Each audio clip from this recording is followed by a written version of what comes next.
पावसाळ्यामध्ये किंवा थंडीच्या दिवसांमध्ये अशा पद्धतीच्या छत्र्या, अलिंब, अळिंबी, कवक, भूछत्र किंवा कुत्र्याची छत्री अनेक ठिकाणी आपल्याला दिसतात.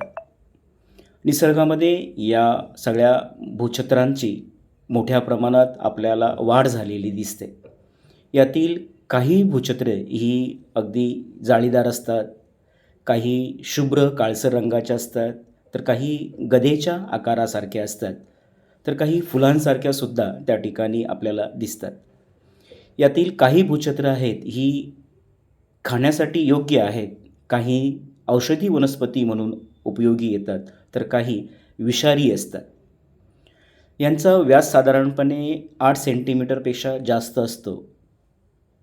भूछत्रांच्या जगामध्ये 2000हून अधिक जाती आहेत आणि यातील घरगुती अथवा व्यापारी प्रमाणावर काही भूछत्रांची लागवड होते.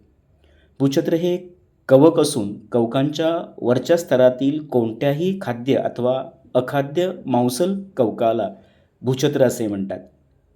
कोकणामध्ये साधारणतः आषाढ महिन्याच्या सुरुवातीला किंवा शेवटी अशा पद्धतीचे भूछत्र अनेक ठिकाणी दिसतात आणि ते खाण्यायोग्य असतात.